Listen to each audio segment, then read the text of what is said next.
of Hong Kong farmers and to provide some suggestions. Let's overview of agriculture in Hong Kong first. Last year, Hong Kong has a large agricultural output. However, the local production only accounts for 1.9% of fresh vegetables and 12% of live pigs, which shows that the local production only accounts for a limited proportion. Next.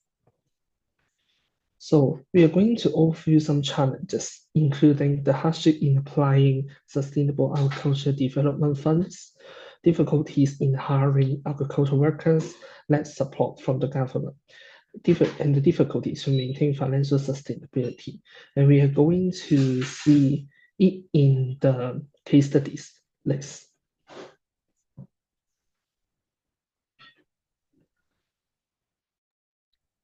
I will first discuss about some of the major challenges faced by Hong Kong farmers by using the case study of Yunnan 88 Organic Farm. Next. This is Tan Kao Wing, and he is the head of Yunnan 88 Organic Farm. He responded to the government's policy of recultivation of farmland. Next. The development of his farm encountered many practical difficulties, like the knowledge and technology of modern agriculture and the difficulties of hiring workers. What puzzles him most is that the government gives people the impression that it does not attach importance to agriculture, and there are even some departments supporting and other departments hindering the development of farms. Next. First, applying for the development fund is difficult for farmers. Take the 500 million Sustainable Agriculture Development Fund as an example. A complete proposal is required to be submitted to the government. And the approved applicants are mainly universities and scientific research institutions. Next. The second thing is that the difficulty of hiring agricultural workers, and there are very few people engaged in agriculture in Hong Kong. The third thing is that lack of government support for farmers. The government did not fully consider the actual needs of farmers, and they failed to provide the necessary support to citizens who are willing to use idle private land to develop agriculture. And the operation of some departments is rigid, and they lack understanding of modern agriculture.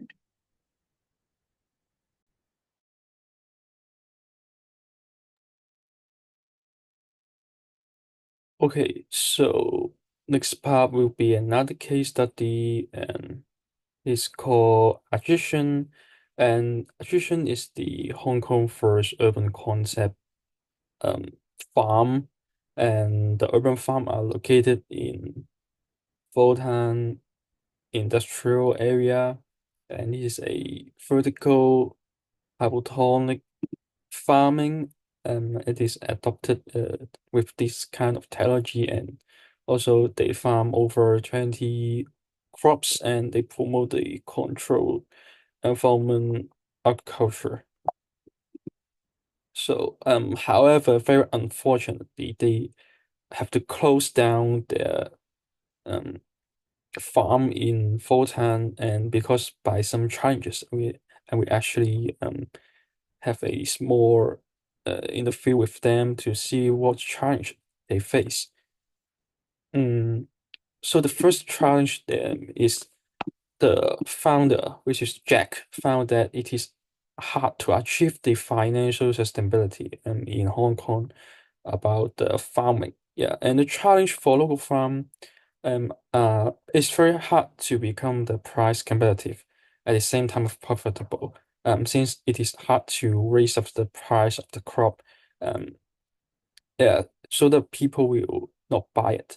And also it is also lack of government support such as the AFCD, as Judge Jack said, and he's provided very limited assistance for them, and it's very hard for them to.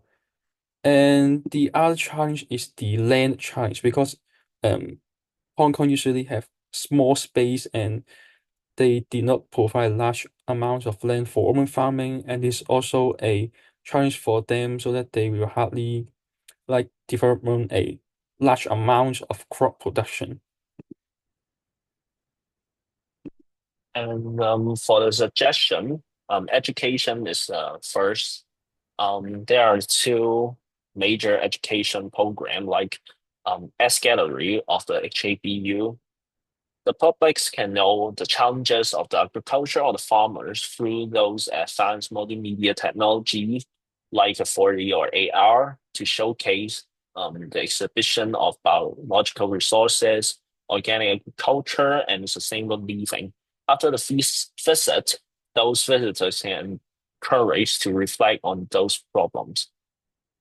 And next slide, please. And for the university degrees, HKBU is the only university offers a agricultural science a major. This program is focused on the integration of agriculture with bioresources management, with aiming to cultivate the understanding of the social, ecological, and environmental significance of agriculture practice and bioresource conservation from the perspective of sustainability. Next, please.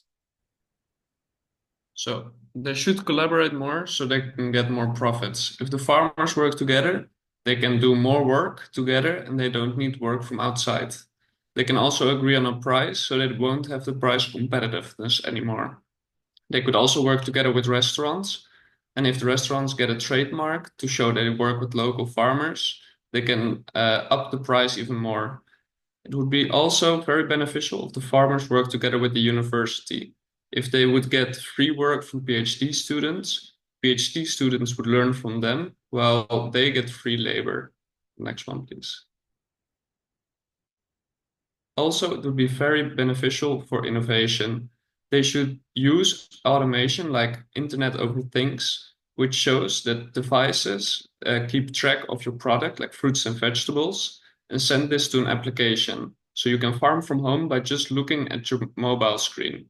Next one, please. So to